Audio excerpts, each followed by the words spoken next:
Thank you very much. I wanted to transition over as well, but this works. Wonderful. Thank you both for being here, Sharfy and Frank. And I think I have talked for the last 20 minutes already about the Hypersets project in general, and that's why I'm excited about now talking about Gainforest and FabDAO and what your thoughts about Hypersets. But before we go into that connection, maybe Sharfy, we start with you. Can you tell us a little bit about the project of Gainforest in general so that we understand the context for this? Hello, everybody. My name is Sharfy, and I'm one of the co-founders of Gainforest. So Gainforest is actually a Swiss-based nonprofit organization, and our mission is to stop global deforestation. And so one of the challenges that we're most concerned with is how do we coordinate efforts from all over the world in order to reward environmentally positive actions. And so this could be in a number of different ways, whether it is by conservation work, by actually protecting and stopping forests from being cut down, or it's also by planting and reforestation. So there's a lot of different climate positive actions that require people from all over the world to work on. It's not, a specific problem that only I can work on in Switzerland, where the nonprofit is actually located, but it requires efforts from people in Brazil, in Taiwan, in Africa, in Southeast Asia, where we have a lot of very important biodiversity hotspots and a lot of very important forests to preserve. So forests are very important also because it is one of the main drivers of climate change. Nice. So you mentioned the word coordination and there are so many players involved. How do you actually work? How do you organize this, these multiple stakeholders? So what is the coordination part for Gainforest? So we have a core team, and then we also have a sort of decentralized part of this as well. The core team's goal is to figure out the mission and the direction of where Gainforest is headed and what our main priorities are. And as far as the decentralized aspects where maybe Hypersets is more relevant, is we work very closely with the communities on the ground, nonprofit organizations. So these nonprofit organizations, they're the people that actually are more connected with their very immediate surroundings. So the communities on for example, in the Philippines, they know what is most important. And so we empower them, and we work with so many different communities on the ground. And we try to figure out, what are their main challenges? How do we help them do the conservation and environmental protection work that they need to do? Yeah. Yeah, nice. Yeah, and I think this is also the reason why I'm such a big fan of Gainforest, because you really take to heart the lessons that we learned from Eleanor Ostrom. How do we build up bottom up, and how do we take into account the community aspect of this? But then you don't stop there, but you also combine it with technology like satellite imagery and drones, etc. So I think this is such a cool project that combines these things. So really cool. Frank. Can you tell us a little bit about FabDAO? What do you guys do? Okay, sure. So hi, everyone. I'm Frank. I'm a contributor in FabDAO. And FabDAO has two stages. The first stage is NFT project, which is we invited 6 Taiwanese generative artists who had a project called Project Present. And it used code to illustrate the beauty of Taiwanese mountain. And it is a really great NFT project, which had found some money and to support the phase 2. The phase 2 is to let FabDAO become a decentralized organization, to become the fully a DAO. And the fund was supported to the contributor of the progressive decentralization process.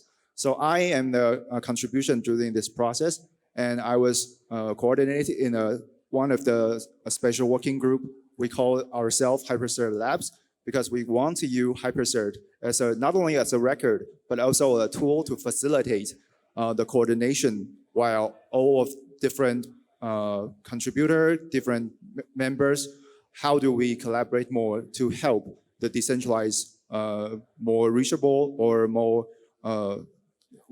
trust we can build in this time. Just for the, can we actually get another microphone? That will get this is out of battery. Cool. So you mentioned already the HyperCerts lab that you are running this. Is that correct? Like you're one of the contributors. Cool. Can you tell us a little bit more how you see the role of HyperCerts in like for this coordination that you mentioned? Like why is HyperCerts an interesting concept for you? Thank you.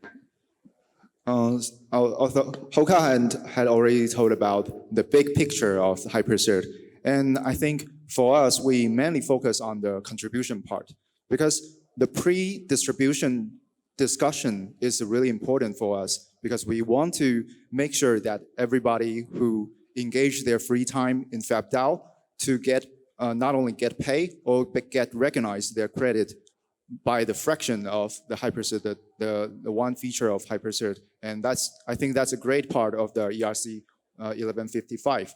And while we're discussing how to distribute, we're also knowing each other contribution specifically because in the digital or even in DAO, not everyone know what everyone was doing. Especially we have different working groups. We have different people participate in different way. They might only read the Discord message, or they might actively participate in every online session. So how do we use another top-down way or from a bottom-up, everyone can show their contribution in a more objectively way? I think that HyperCert or maybe there's some other Web3 tool can facilitate. I think this is the need for DAO when we try to decentralize in a good way, in not a centralized governance way. Nice. Yeah, I think that's like so cool, and I think potentially this is like one of the hardest parts of like how do you actually do the contribution accounting and in general, and then how do you use HyperCerts for this, and we will return to that when we talk about like the challenges about HyperCerts when we actually implement them. But how do you guys at Gainforce think about HyperCerts and integrating HyperCerts, or like why is this like something that fits to what you do at Gainforce? So I think the most important thing why we use HyperCerts is we need to be able to measure the environmentally positive actions that people are doing on the ground. And these are very different kinds of actions. So, you know, it could be planting a tree, or it could be tree restoration or forest protection, as I was mentioning. And so we need to find some way to, I guess Gainforce's biggest mission is how do we allocate the right kind of funding to the right kind of projects. So if a project, so instead of somebody's cutting down a rainforest and maybe using this to create a farm, how do we actually give people the financial tools and also reward them for these actions? So accounting for these actions are very important because once you have these transparent measures of work at a specific amount of time, you can really, fund, you can see that this community or this project is doing a lot of good work. So let's fund them because they're doing something that's actually measurable. So I think that's, yeah. So probably like not like news for like anyone like in the audience here, but like there might be also people who are not as familiar with Web3 technology. Like what would you actually say, like why do you need like Web3 technology to do that? Couldn't you like create that transparency and that database basically without Web3 technology as well?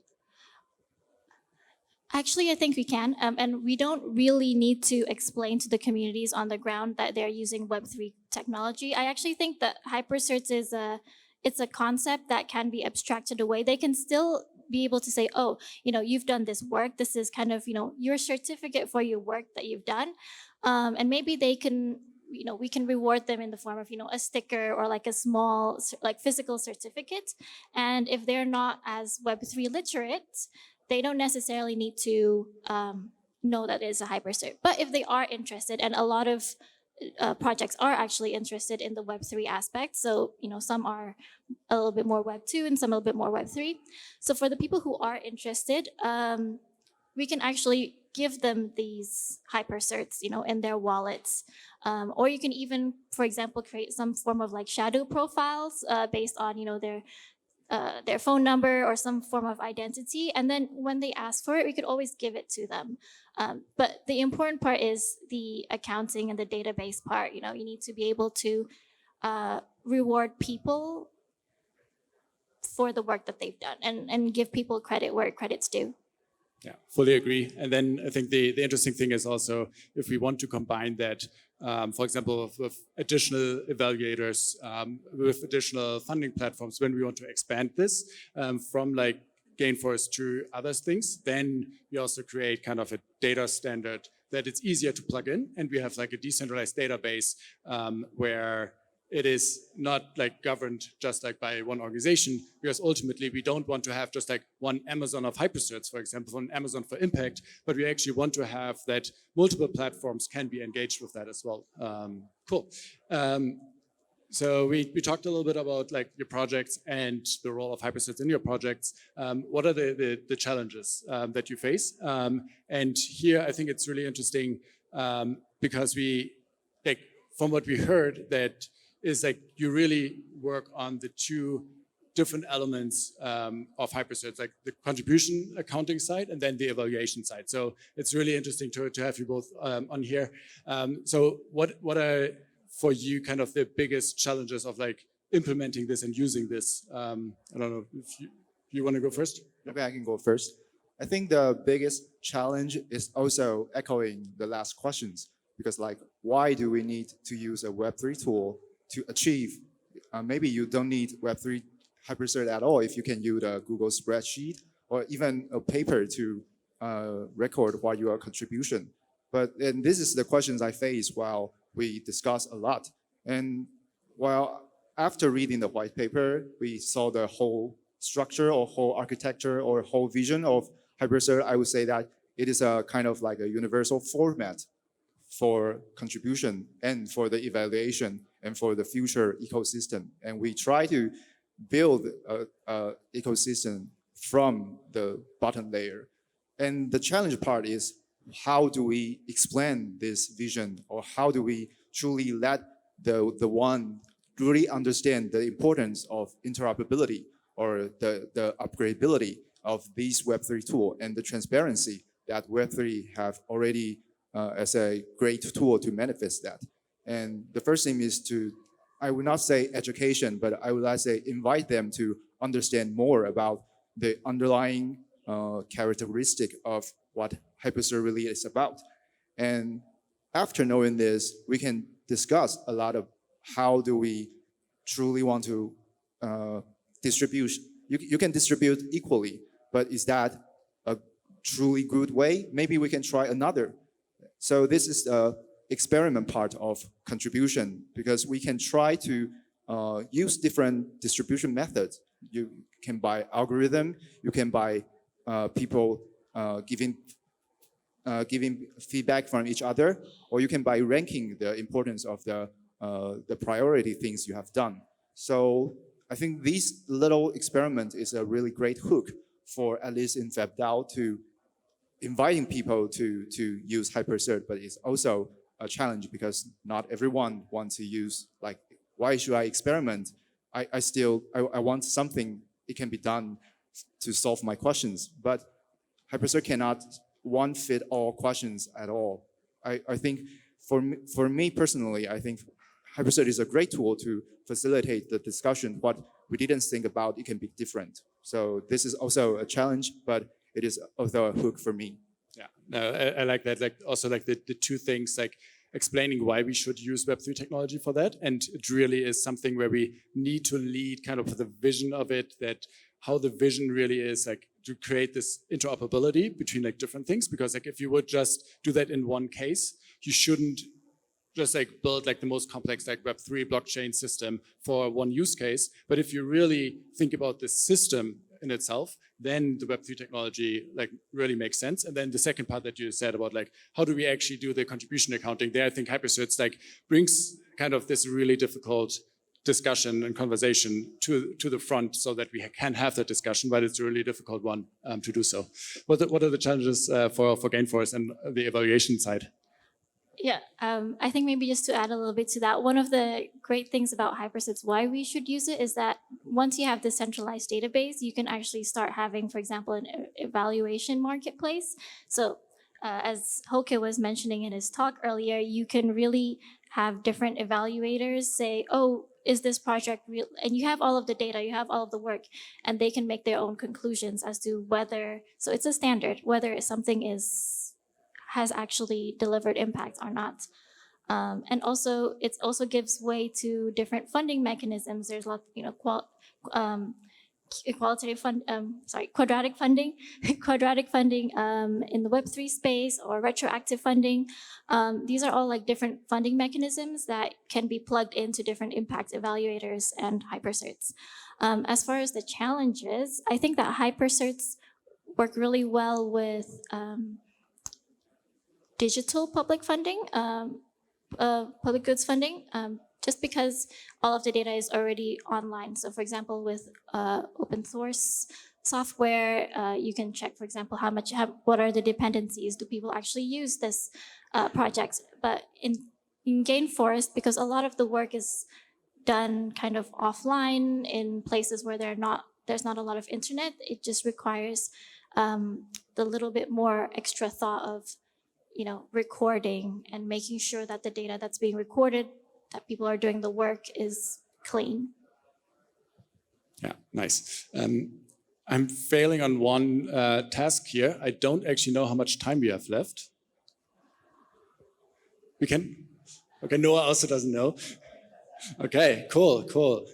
We have talked about kind of the challenges that we have, and I think the challenges with the advantage of having multiple evaluators, but then also the challenges with bringing better data, like real world data, online to have actually the impact measurement. This is also something where I'm most excited about, because this is what will change in the near future, that we have so much more things also for real world assets on chain, so that we can actually make those measurements and then add to some extent kind of this subjective discussion on what do we actually value, because I think that's something that I want to highlight, that the measurements are one aspect of this, but we need to have this discussion about what do we value together. So there's always a subjective aspect to this as well, and we need to have tools to combine those two. So I think this is something that I want to highlight as well.